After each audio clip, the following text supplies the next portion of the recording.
लेके आइए भाई।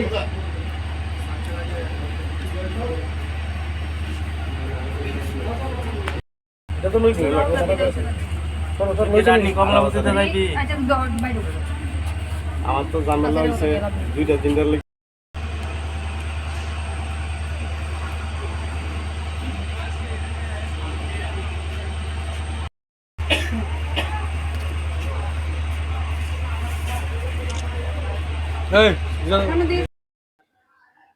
আমরা আজকে এখানে আরপিএফ এবং আমাদের স্টেটের প্লেন ক্লথ যে গোয়েন্দা দপ্তরের লোক ছিল, ও তাদের জয়েন্ট অপারেশনে দুজন বিহারের দুজন ছেলেকে আমরা ডিটেন করি।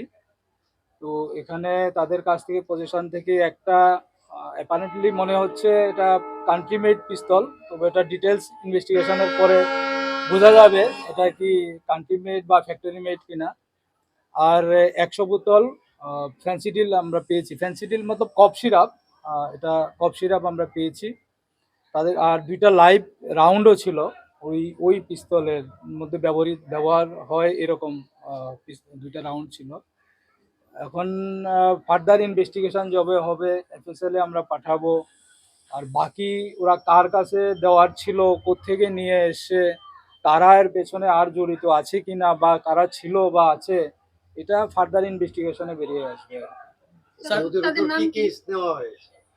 তাদেরকে এনডিপিএস কেসে এবং আর্মস অ্যাক্টে কেস নেওয়া হবে। আর একজনের নাম হলো কার্তিক, আরেক ইয়াদব, আরেকজনের নাম হলো আমোদ। এটাই আমরা এখন পর্যন্ত পেয়েছি ওদের ভার্সন অনুযায়ী। বাকি ওদের রেকর্ডপত্র যখন চেক করব আরও কি ডিটেলস আছে এটা বেরিয়ে আসবে। ট্রেন থেকে উদ্ধার করা হয়েছে? হ্যাঁ, ট্রেন থেকে আর এটা রানী কমলাপতি এক্সপ্রেস যে ট্রেনটা আসে ওই ট্রেনটা থেকে আমরা পেয়েছি। স্যার, ইদানিং দেখা যাচ্ছে রেল স্টেশনকে ব্যবহার করে বিভিন্ন রকমের নেশা সামগ্রী পাচার, এবং আপনাদেরও সাফল্য আছে। রেল স্টেশনে কি আরো কড়া নিরাপত্তা করা দরকার? হ্যাঁ, আমরা তো অ্যাকচুয়ালি বললাম না, যেটা বললাম যে প্লেন ক্লথ আমাদের গোয়েন্দা দপ্তরের প্লেন ক্লথ স্টাফ এটার মধ্যে ছিল এবং আরপিএফ এর ছিল। তো আরপিএফ এর তারা তো ইউনিফর্মেও থাকে, প্লেন ক্লথেও থাকে কেউ কেউ হয়তো। আর প্লেন ক্লথে আমাদের লোক থাকে, প্লেন ক্লথ গোয়েন্দা দপ্তরের লোক থাকে, পাশাপাশি জিআরপির লোকও থাকে, যারা বিভিন্ন সময় এই ট্রেনগুলোর মধ্যে সিকিউরিটি চেকিং বা আদার চেকিং করে এবং করে আসছে।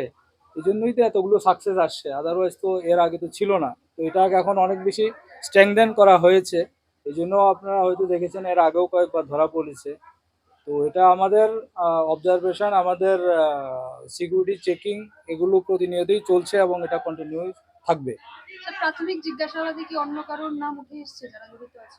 না, এটা এখনো কিছু বেরোয়নি। ওরা এখানে তো বলতে পারছে না নাম দাম, এটা ফার্দার ইনভেস্টিগেশনে বেরিয়ে আসবে যদি কেউ থেকে থাকে আর কি।